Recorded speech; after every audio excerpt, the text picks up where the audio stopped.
Hi, this is Alex from phpacademy.org, and this is a video tutorial for the new Boston. Now, in this video we're going to be talking about SQL Injection, but first of all we're going to be talking about what it is, and we're going to be creating a small program that's going to check a username and password. So we're going to be creating a program that's going to select a row from the database where a username and a password both match, therefore logging a user in successfully. So if you haven't already looked at the user system tutorials, go back and have a look at how we log users in. Otherwise, if you don't really want to do that, you can follow through anyway and have a look at what I'm doing here. So I'm going to be explaining what SQL Injection is, and then I'm going to be giving some small tips to protect against it. So we're going to have some server-side tips and also tips in our code that we can use to help prevent, at least, against SQL injection. There are obviously many methods that you can use based on form validation, etc., adding slashes where quotes are, but we won't worry about that for now. We're just going to chat a bit about what SQL injection is. Now, if you've already looked at queries, you'll know that a structured query is something that we use to retrieve information from a database or insert the data. We can also delete data, etc. So when you're supplying a command or an SQL statement, for example, to say select data from a database, we do something like this. So let's open an SQL tab here. Now you see that we've got, let's just go back so we can see. You can see that we've got username and password.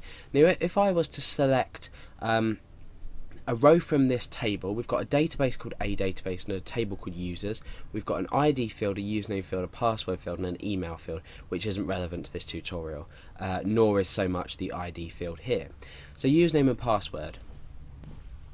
Let's go ahead and create an SQL query that's going to select a username and password. So we start with select, and then we say select, we can select the ID from, we supply the table that we're selecting from, so users here, where, so select ID from users where username, make sure that's in apostrophes, username equals Alex and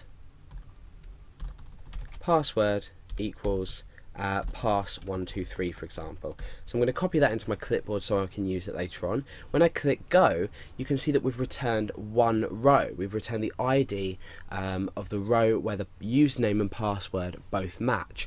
Now, for example, if I was to copy and paste this back in here, but change the password slightly, so blah, for example, as the password, you'll notice that we won't return any rows.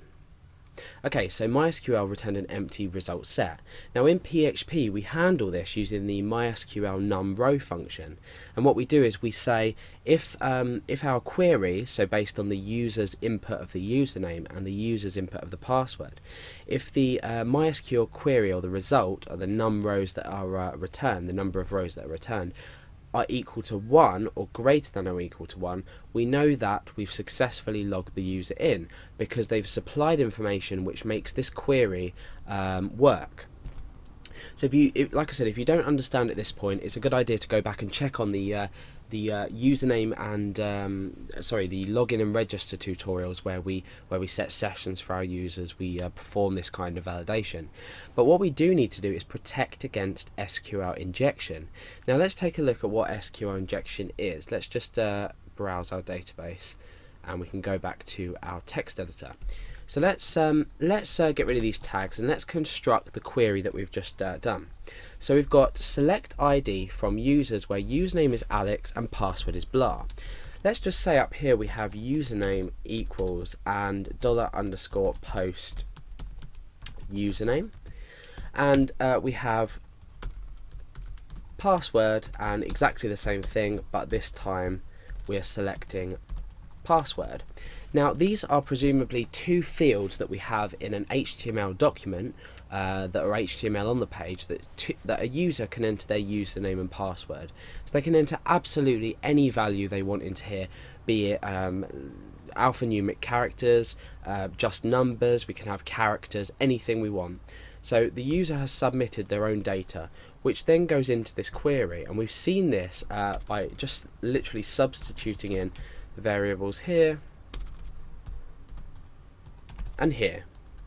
Now, this query will then select a username and password from the database that her user has supplied.